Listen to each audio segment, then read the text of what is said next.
A black man is humiliated in bathroom. Turns out he is an FBI agent. What happened next will shock you. Pay attention to this story and remember to like, share, and subscribe for more videos like this. Do share your views in the comment section as well. Let's get started.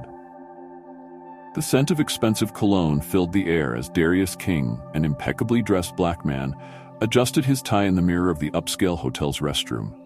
His suit was flawless, his badge tucked discreetly inside his jacket, and his mind laser-focused on the high-stakes operation that had brought him to Washington, D.C.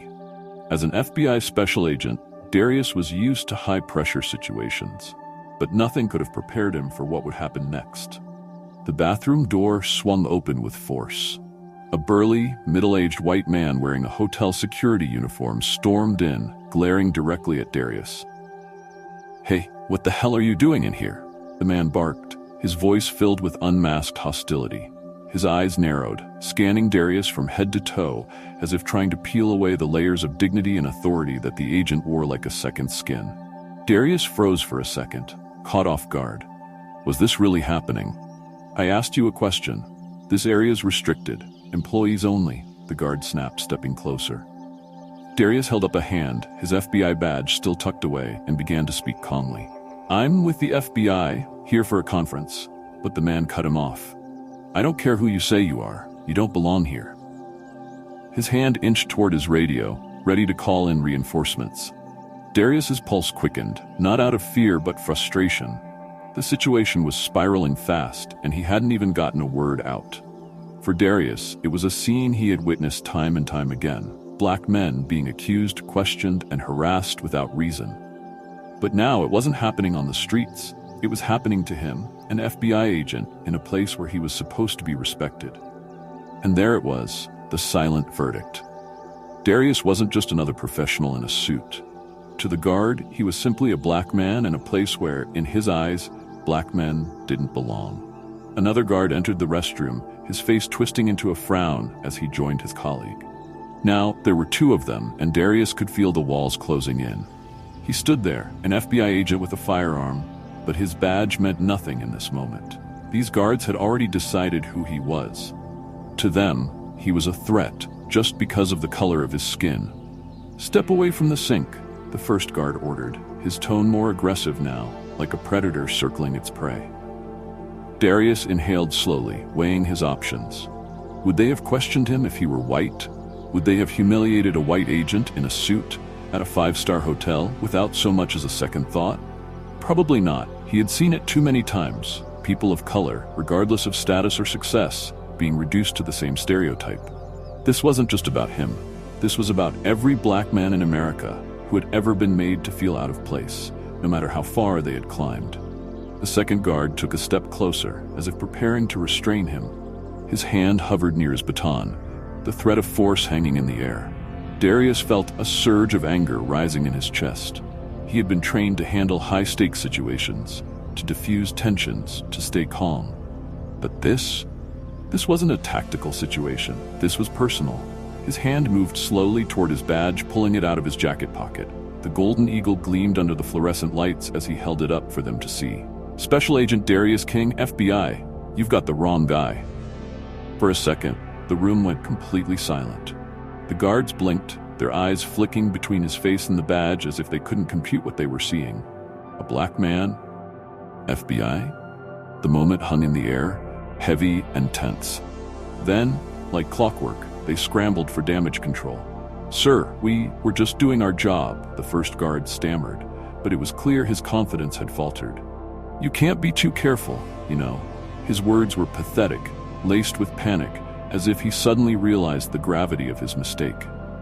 Darius didn't flinch. His jaw remained tight, the humiliation simmering under the surface.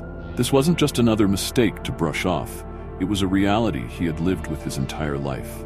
The constant questioning of his worth, the silent judgments that never quite went away.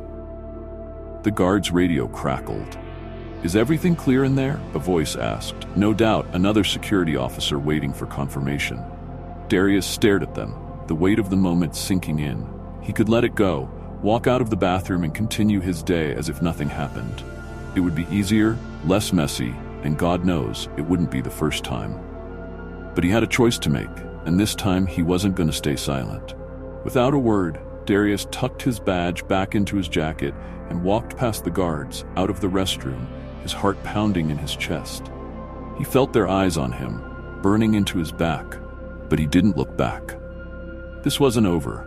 The next morning, the sun poured through the grand windows of the hotel's ballroom, where the FBI's annual conference was in full swing. Agents, government officials, and media personnel filled the room, but the air was thick with anticipation. Darius stood backstage, his thoughts racing. As he stepped up to the podium, the room fell silent.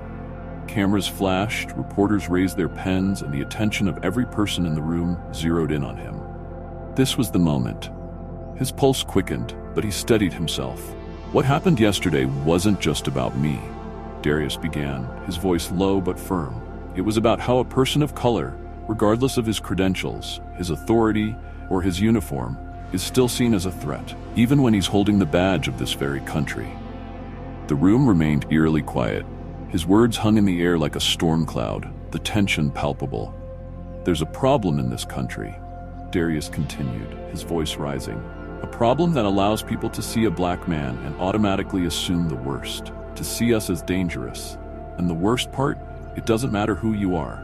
Yesterday, I was just another black man in the wrong place." A murmur rippled through the crowd.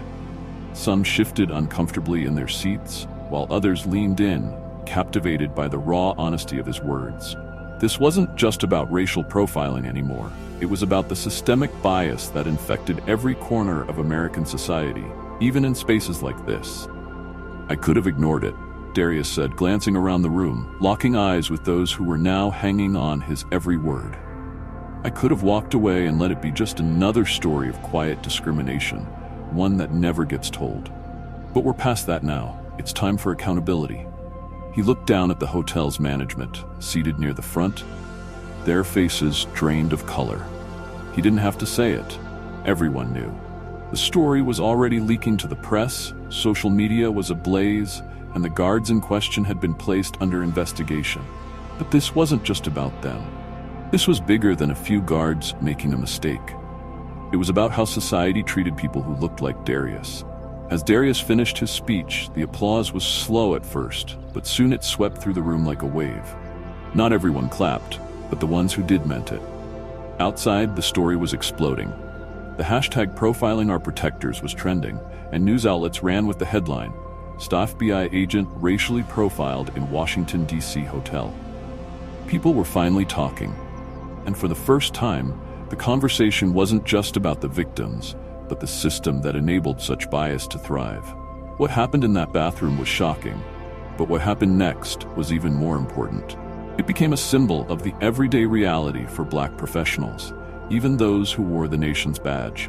Darius King had turned his humiliation into a rallying cry, and now the world was listening.